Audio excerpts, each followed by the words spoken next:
ఎలా ఉన్నారు? బాగున్నారా? మాఘమాసంలో శుక్లపక్షంలో వచ్చే సప్తమి రోజునే రథసప్తమి అంటారు. ఆ రోజు సూర్యదేవునికి ప్రత్యేక పూజలు నిర్వహిస్తారు. రథసప్తమి ముందు రోజు నేను పూజ కావాల్సిన పువ్వులు, కొబ్బరికాయ, అరటిపళ్ళు, తమలపాకులు, జిల్లేడు పువ్వులు, జిల్లేడాకులు అన్నీ తెచ్చేసుకున్నాము. జిల్లేడాకులు ఎందుకంటే రథసప్తమి రోజు జిల్లేడాకును తలపై ఉంచి తలస్నానం చేయాలంటారు. ఇక రథసప్తమి రోజునైతే మార్నింగే నేను ఇల్లు గుమ్మాలు శుభ్రం చేసుకుని ఇల్లంతా బయట కూడా తడి క్లాత్ పెట్టేసి ముగ్గులు పెట్టేసుకున్నాను. తర్వాత జిల్లేడాకును తలపై ఉంచుకొని తలస్నానం చేసేసాను. తర్వాత ఈ విధంగా గుమ్మాలకు కూడా పసుపు రాసి కుంకుమ బొట్లు పెట్టేసుకున్నాను. ఇక రోజు రొటీన్ పనులు ఉంటాయి కదండి. పిల్లలకి ఇద్దరికి క్యారేజెస్ కట్టి ఒకరిని కాలేజ్కి ఒకరిని స్కూల్కి పంపించాము. ఈలోగా గోమాతలు వచ్చాయి. మా వారు వాటికి ఆహారం పెట్టారు. వదిన చూడండి, గుమ్మంలో ముగ్గు చాలా బాగా వేసింది కదా, రథం ముగ్గు. ఇక మా కౌశి అయితే గోమాతలకి దండం పెట్టుకుని వాడు కూడా స్కూల్కి వెళ్ళిపోయాడు. చూడండి, రోజు మా గుమ్మంలోకి చాలా గోమాతలు వస్తూ ఉంటాయి. వాటికి మేము రోజు ఆహారం పెడుతూ ఉంటాము. మా వారు పిల్లల్ని ఇద్దరిని దించేసి వచ్చేసి మా వారు కూడా ఫ్రెష్ అప్ అయ్యి పూజకి అయితే రెడీ అయిపోయారు. ఈలోగా నేను క్షీరాన్నం వండడానికైతే ఈ విధంగా పాలు తీసుకున్నాను. రథసప్తమి రోజు ఇంట్లో పాలు పొంగిస్తే మంచిదంటారు. అందుకే నేను కూడా ఈ విధంగా ఇంట్లో పాలు పొంగించి క్షీరాన్నం వండాను. ముందుగా పూజా మందిరంలో తాంబూలం ప్రసాదం పెట్టి పూజ చేసుకున్నాను. అందరు దేవుని మంత్రాలు చదువుకొని పూజ చేసుకున్నాను. తర్వాత కృష్ణయ్య దగ్గర, గౌరమ్మ దగ్గర, తులసమ్మ దగ్గర కూడా పూజ చేసుకున్నాను. పూజ అయిన అనంతరము రథసప్తమి పూజ అంటేనే సూర్య భగవానుని పూజ. మా గుమ్మంలో సూర్యకిరణాలు చాలా బాగా పడతాయండి. అందుకే పూజ అయిన అనంతరం సూర్య భగవానుని పూజ కోసం అన్నీ కూడా సిద్ధం చేసుకున్నాను.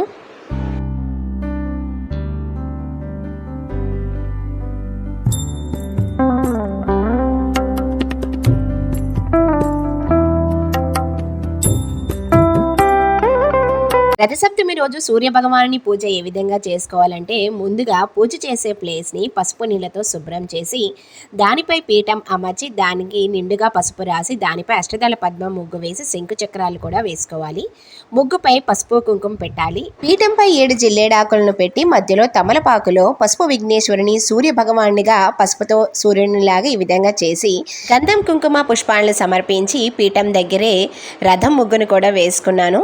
రథసప్తమి అంటేనే సూర్య భగవానుడు 7 గుర్రాల రథంపై ఉండి మనకి దర్శనమిస్తాడు. అందుకనే 7 చిక్కుడుకాయలను పుల్లల సహాయంతో రథాన్ని తయారు చేసి ఆ సూర్య భగవానికి రథంగా పెడతాము. తరువాత సూర్య భగవానునికి తాంబూలం, క్షీరాన్నం ప్రసాదంగా సమర్పించి దీపాలు వెలిగించి ధూపం వేసి ముందుగా విఘ్నేశ్వరుని పూజించి సూర్యాష్టకం, రవి స్తోత్రం చదువుకుంటాము. ఇక్కడ సెల్ఫీ కెమెరా ఆన్ చేయడం వల్ల మేము లెఫ్ట్ హ్యాండ్తో చేస్తున్నట్లుందండి. మేము రైట్ హ్యాండ్తోనే నేను మా వారు పూజ చేస్తున్నాము. రథసప్తమి రోజున సూర్యనారాయణని పూజించడం వల్ల 7 జన్మల పాపాలు తొలగిపోతాయని చాలామంది నమ్ముతారు. పురాణాల ప్రకారం అయితే రథసప్తమి రోజున సూర్యుడిని ఆరాధించడం వల్ల, దాన ధర్మాలు చేయడం వల్ల కోరిన కోరికలన్నీ నెరవేరుతాయని భక్తుల విశ్వాసం.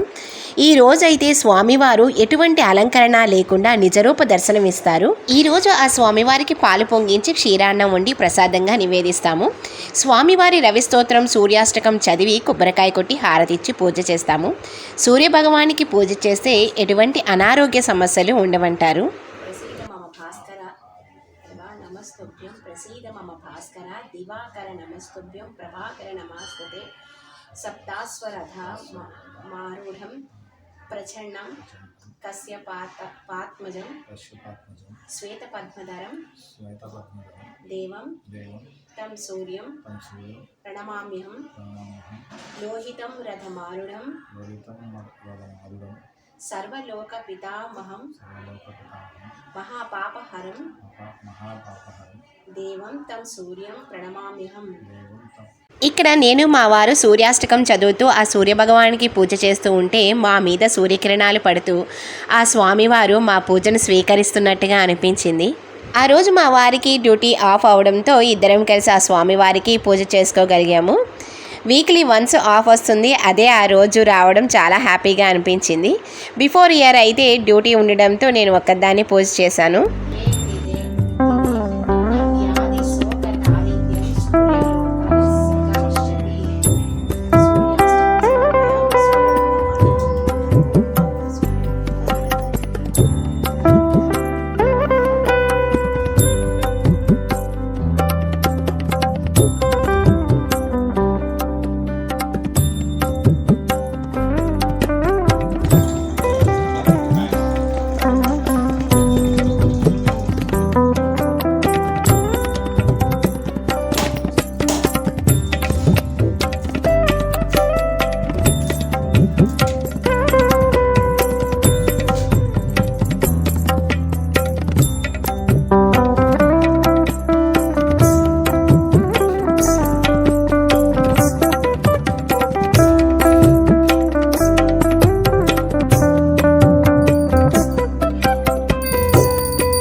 భగవాన్ని పూజ అయితే చాలా చక్కగా చేసుకున్నాము. మళ్ళీ చెప్తున్నానండి, ఇక్కడ సెల్ఫీ కెమెరా వల్ల లెఫ్ట్ హ్యాండ్తో చేస్తున్నట్లుంది.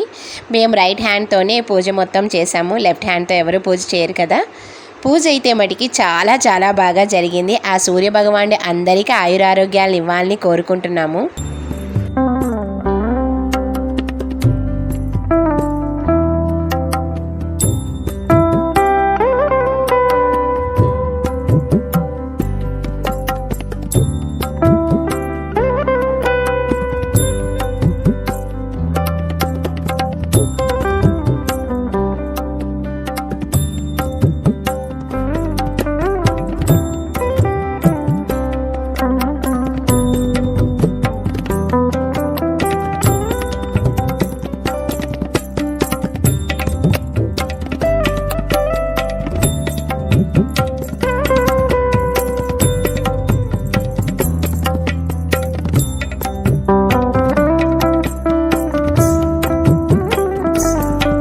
మా కింద ఫ్లోర్లో ఉన్న వదిన కూడా ఈ విధంగా రథం ముగ్గు వేసి పూజ చేసుకుంది. గుమ్మంలో కూడా చూడండి రథం ముగ్గు ఎంత బాగా వేసిందో. తనకి ముగ్గులు చాలా బాగా వచ్చు. ఇక మేమైతే పూజ మొత్తం కంప్లీట్ అయిన తర్వాత లంచ్కి అన్నీ ప్రిపేర్ చేసేసాను. తర్వాత నేను మా వారు కలిపి డీమార్ట్ షాపింగ్కి అయితే బయలుదేరాము. పిల్లలకి సమ్ స్నాక్స్ కొన్ని ఐటమ్స్ కూడా కావాలి, అందుకే మేము డీమార్ట్ షాపింగ్కి అయితే వెళ్ళాము. మేము మ్యాక్సిమం మా వారి డ్యూటీ ఆఫ్ రోజే మ్యాక్సిమం అన్ని వర్క్స్ కూడా చేసేసుకుంటాము. డీమార్ట్కి అయితే వచ్చేసాము. అక్కడ ఆఫర్స్ ఏమున్నాయి, అక్కడ రేట్స్ ఏ విధంగా ఉన్నాయి అన్నీ కూడా మీకు చూపిస్తాను. లోపలికి ఎంటర్ అవ్వగానే ఇక పిల్లలకి స్నాక్స్, బిస్కెట్స్ అని, చాక్లెట్స్ అని చూడండి అక్కడ ఎంత రేటు ఉన్నాయి, వాటి డిస్కౌంట్స్ ఏమున్నాయి అన్నీ కూడా మీరు చూస్తున్నారు కదా. మా పిల్లలకి స్నాక్స్ తీసుకోవాలని చెప్పాను కదా, అందుకే మా రోహిత్కి, కౌశికి వాళ్ళకి ఏమి ఇష్టమో అవి తీసుకుందామని అయితే చూస్తున్నాము. Discount offers, by one get one offers ఉంటాయి, కానీ కంపల్సరీ మనం వాటి ఎక్స్పైరీ డేట్ అయితే చూసుకోవాలి కంపల్సరీ. మేము ఇప్పుడు డిస్కౌంట్ ఆఫర్లో కనుక తీసుకున్నట్లయితే ఎక్స్పైరీ డేట్ చూసే తీసుకుంటాము. ఇక by one get one offer అయితే అస్సలు తీసుకోము, ఎందుకంటే ఎంత ఎక్స్పైరీ డేట్ చూసినా సరే కూడా లోపల ప్రోడక్ట్ అయితే అంత క్వాలిటీగా ఉండదు.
పికిల్స్ కాస్ట్ చూసారు కదా, అన్ని 10 రూపీస్, 20 రూపీస్ అలా డిస్కౌంట్స్ అయితే ఉన్నాయి. ఇదైతే జున్ను పౌడర్ అండి, తీసుకుందాం అనుకున్నాను కానీ ఇంకా ఎప్పుడు చేయలేదులే అనేసి ఇంకా మళ్ళీ పెట్టేశాము. ఇగోండి అన్ని పికిల్స్. ఇక్కడ మ్యాగీ సెక్షన్కి అయితే వచ్చేసాము. మా రోహిత్కి అయితే చికెన్ మ్యాగీ అయితే చాలా ఇష్టం. ఇంకా డీమార్ట్కి వచ్చామంటే దాని గురించే చూస్తాము. మా కౌశిక్ అయితే నార్మల్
సెక్షన్ పక్కనే ఈ విధంగా అన్ని రకాల ఆయిల్స్ ఉన్న సెక్షన్ ఉంటుంది. వాటి కాస్ట్ చూసారు కదా, కాకపోతే బయట మీద ఎంతో కొంత డిస్కౌంట్ అయితే మనకి ఇక్కడ వస్తుంది.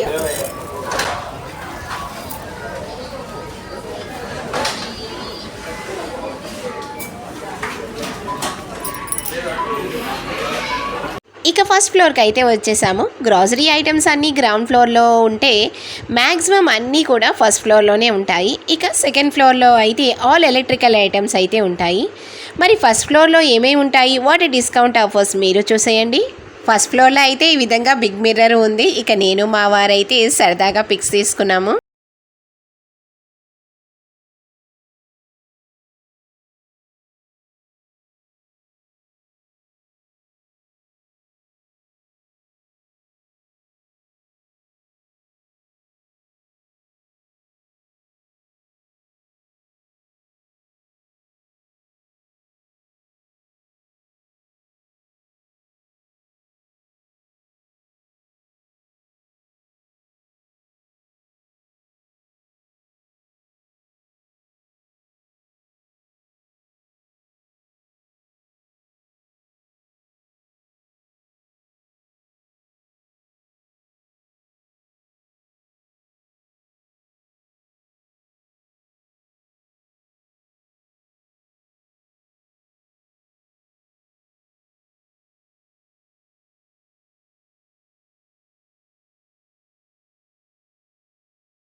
ఎంత దూరం వెళ్ళిన తర్వాత మనం ఆగుతామో చెప్పండి.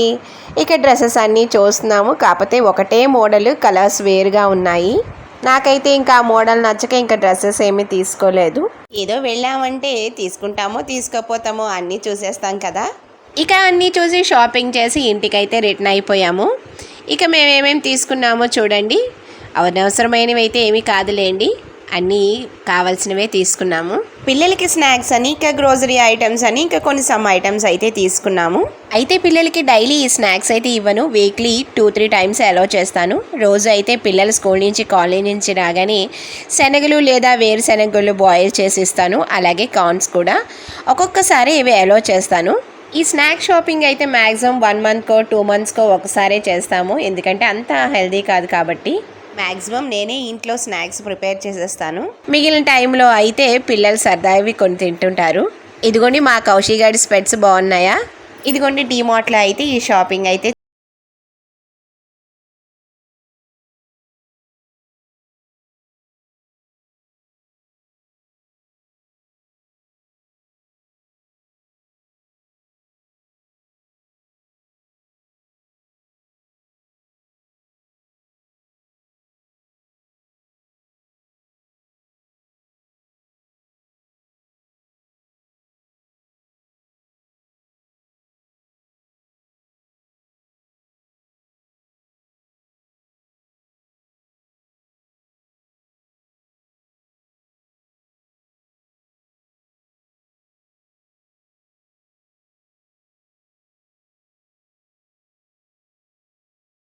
రోజు సూర్య భగవానుని పూజతో తర్వాత డీమార్ట్ షాపింగ్తో అయితే కంప్లీట్ అయింది.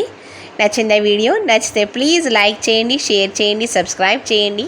సుసీనాగ్ తెలుగు వ్లాగ్స్ బెల్ ఐకాన్ ఉంటుంది, దాన్ని క్లిక్ చేసినట్టయితే మా నోటిఫికేషన్స్ అన్నీ వస్తాయి. Thank you for watching.